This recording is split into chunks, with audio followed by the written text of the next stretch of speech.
Hello, everyone. I'm Michele Ruiz, co-founder and CEO of BiasSync, a solution that helps measure, train, and mitigate the impact of unconscious bias in the workplace. And joining me today in this video chat is Dr. Bentley Gibson. She is an associate professor of psychology at the Georgia Highlands College in Atlanta. She is an expert in implicit bias or unconscious bias. And I asked her to join me because besides being the CEO and one of the co-founders of BiasSync, I was a former journalist. And, with coronavirus and, COVID-19 or however people are referring to it, we're seeing an uptick on microaggressions, and I would say microaggressions is the category of behavior that is not necessarily intentional. It's happening unconsciously, related to particular groups, and in particular Asians. So we're seeing an uptick on the other extreme of microaggressions is just outright racist behavior, right, which is intentional. And when we call micro insults or microaggressions, they're these little things that are said or done or behaviors that can cause other people to feel uncomfortable. We may not even realize that it's occurring. So I want to talk to you, Dr. Gibson, about that, because we're definitely seeing an uptick. There's already been few news reports around this. So let's step back a little bit and talk about when unconscious bias manifests in particular in a way that is now causing people to feel uncomfortable. It's not uncommon to see this uptick, given that we're in a situation of fear and anxiety. Right. Let's talk about fear and anxiety as it pertains to the coronavirus or COVID-19, and why this is not surprising that we're seeing this. Yeah, totally. Thanks for having me, Michele. Well, let's start with saying unconscious bias on its own causes fear and anxiety. Just forget about all the other stuff that's going on with the coronavirus. Just on its own causes fear and anxiety. So now let's add the coronavirus, which is telling people, now we're telling folks, distance yourselves from people. So now that can take the unconscious bias that's already there and basically put it on steroids. And so it's dangerous, right? When we have these things going on in our brain, and then we have something extra added to society that can make us distance ourselves even more than we already were doing before. So that's why, yeah. Yeah, I was just going to say, so distancing is one thing, but, we see now instances where, let's take the most overt form of this.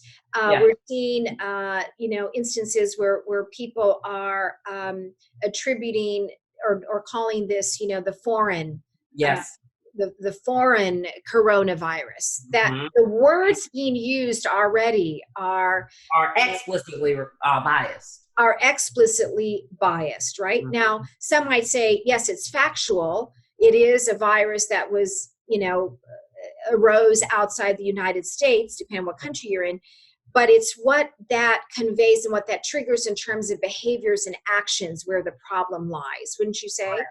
Correct. And I would also say that the people who these behaviors are coming out from before were probably also more likely to endorse explicit biases as well, in terms of, right? But now it's just gone to another level because they have this reason that they believe is right for them to do so. So I would say that you probably won't see that explicit, making this in terms of an ethnic issue, in terms of saying, this is because of a certain ethnicity, from people who weren't really as explicitly biased before.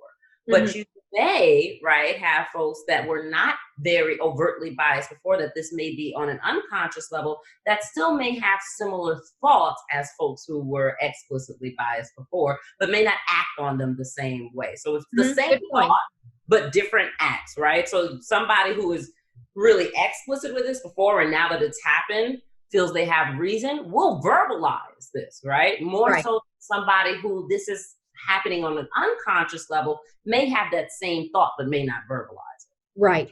So if we talk about what's happening in the workplace, in Yeah, workplaces, because that's what BiasSync is focused on, it's not a stretch to imagine as people are are feeling fear and they're feeling anxious. And we know that, the coronavirus started in China, that people are maybe expressing what we call or doing what we call micro insults or microaggressions, these little statements or behaviors that are causing a certain group of people to feel uncomfortable, and we may be putting a lens on behavior and actions towards a certain group of people that we don't even realize we're doing. Right, that's like we may have certain requirements or expectations of certain groups of people that we don't necessarily have with other groups of people. Can you elaborate more on that? That's correct. And we're not only seeing it with Asians, you're also seeing it particularly in places like where I'm from in New York with Jewish people. So we're seeing like an anti-Semitism pushback. So you're seeing it with different groups, and people may not even be aware that those same thoughts are happening in their brain, right? And then you add the social distancing and wanting to stay away from people, right?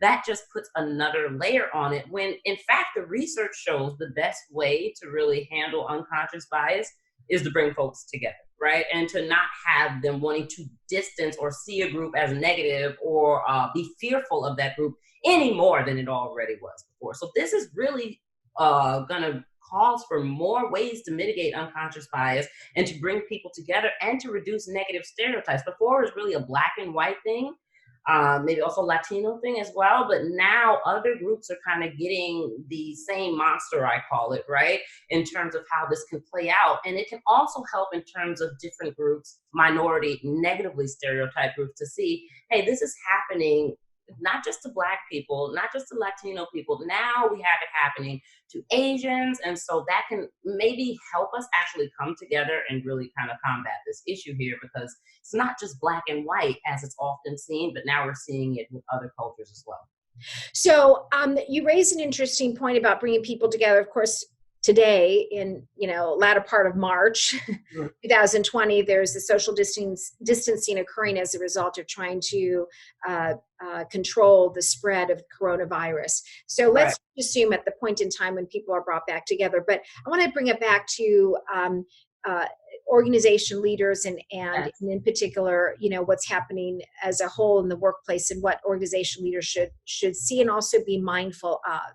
Yeah. And I think one of the things is recognizing whether or not there are decisions being made based on race or ethnicity or different ways we are attributing what we are doing to stop the spread of the coronavirus based on those kinds of things. So that could seep into people being treated differently, right? Or micro insults and microaggressions, right? And yes, go ahead. And I'm just thinking in terms of, we were talking earlier in terms of creating stereotypes, right? Like, is this a created stereotype? And this is actually something new for us as a culture in terms of us associating an ethnic group and being fearful of a public health issue, right? So this is the association of an ethnic group and a public health crisis is what you're saying. Correct. Mm-hmm. Correct. So this is kind of new in terms of stereotypes, but it's invoking the same emotion that you can see on other ethnic groups, which is fear and anxiety, right? And so there's a connection here with a new cognition.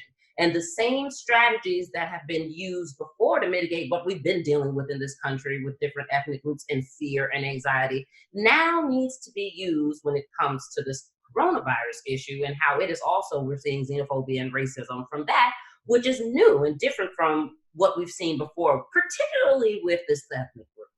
Mm-hmm. Yes. And so as organization leaders, I think it's important to be aware that employees may be treating other kinds of employees differently because of this, and in particular we're obviously referencing Asians because that's what's occurring at this moment in time as it pertains to the coronavirus. That's right. Specifically. So you want to be mindful of that. You and I, Dr. Gibson, talk about this is the most important time to be focused on mitigating unconscious bias, because we're going to see issues arise in the workplace. Yes. That organization leaders are already accustomed to seeing in different scenarios, and it's not uncommon to see them rise in a situation like this, right? Right. And even though right now we have to take precaution and kind of stay away from each other, we still need each other. And there's still ways we can come together, even if it's on our computers, right?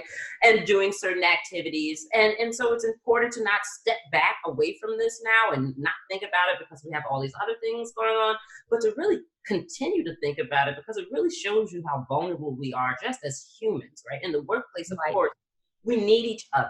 And in situations like this, it's going to be really hard to have somebody and to need each other and to get the help we truly need from each other, even if from a distance, if we don't really mitigate this the right way. Because in that case, we're only going to care about what our children and our mom and dad, right? Versus really being able to, as a human society, come together, whether it be in the workplace and under situations like the coronavirus, right? We're going to have to do this in society in general. So we can take what we learn, right, in the workplace, if we have great professional development to help combat this, and then really bring it into society. Because not everybody's going to have BiasSync training to really learn what this is doing to us. Although everyone should, but yes, you know they should. Each one teach one, right? And so we have many people to understand the impact of this and how it's really all connected, so that we can get through whatever comes our way here, because it's getting a little crazy. Getting a little crazy, yeah, to say the least. I mean, so, my goal in having this chat with you and recording it is really to help, in particular, company leaders look at the fact that we're in a circumstance where anxiety and fear is high, and those are ripe conditions for expressions of microaggressions, micro insults, biased behavior, whether implicit or explicit, meaning intentionally or not intentionally, even just the words that we're using. And it's important as you stay focused on making sure that your culture is inclusive, and that everyone, as best as possible has a good experience, that as companies need to be thinking about this. Right. Safety, of course, first and number one, but recognize that this is an emerging issue and it's bubbling up, and we're already seeing data to show that this is becoming a significant problem in workplaces. Totally. And often, and I'll just end it with, a lot of times inclusivity is not just about the words, right? It's about what's coming out of your face. And when I do cultural climate assessment, what's coming out of your face, right? What's your face saying, right? Like, what is your face saying to me? And if I'm coming into an environment, you don't have to say anything. Your face is telling me whether I should feel included, safe, or whatever I should feel here, right? Or is this a safe place for me? And so oftentimes people think that it's always going to come out explicitly or overtly, and they have control over these things, but they don't always have control over it. And you can really make somebody feel a way that you didn't intend to do. You didn't mean to do it, but because this stuff is going on a cognitive level, you're watching the news, you're seeing these things, now you've looked at somebody crazy and made them feel not included. And we want to get past that, or made them feel like you're afraid of them. And now what's that going to do for intergroup behaviors and relationships? And we don't need that right now. Not in the workplace, not in society at all. Dr. Gibson, thank you so much. I think this is really important information for as many people as possible to be aware of, because of these temporary situations of high stress, fear, anxiety, and to your point, we're getting, fed news, headlines on a minute by minute basis, that we're in a high, stressful, tense period of time that we should expect and be on the lookout, and then just kind of evaluating our decisions, our words, our behaviors. And one of the things I like to often talk about is, as one of our experts also says, is if you're wondering whether or not your words, your behaviors are, microaggressions or micro insults or biased behaviors, just would you say the same thing if it were a different group? That's excellent. Right? Would you say or do the same thing if it were a different group? Whatever, however you define a different group. Yes, I think that's a good thing to keep in mind. The other thing is to continue to reinforce your commitment to inclusiveness and your commitment to mitigating the impact of unconscious bias, which of course is the work that we're focused on here at BiasSync for companies and government agencies. So appreciate your time, Dr. Gibson. Thank you so much. Thank you, Michele. Thank you for having me. Now, here are some tips. Company leaders should raise awareness that in times of fear and crisis, people can be more prone to inadvertently expressing bias or even intentionally act in a racist way. Communicate that public health emergencies, such as the outbreak of coronavirus disease 2019 or COVID-19, can lead to social stigma towards certain people, such as persons of Asian descent, people who have traveled, and healthcare professionals. Share that one way to evaluate your behavior is to ask yourself, would I say the same thing or act in the same way if the person was of a different race or from a different country? If yes, then there's a high probability you're acting in a biased way. Watch for behavior or decisions that stigmatize a certain race, such as referring to COVID-19 as the Asian coronavirus, or making company decisions for certain racial groups in your company that don't apply to others. Share accurate information about how the virus spreads from government agencies such as the CDC or World Health Organization. Remind your employees of your company values and policies. Speak out against negative behaviors, including negative statements on social media about groups of people or exclusion of people who pose no risk from regular activities. Be cautious about the images that are shared. Make sure they do not reinforce stereotypes.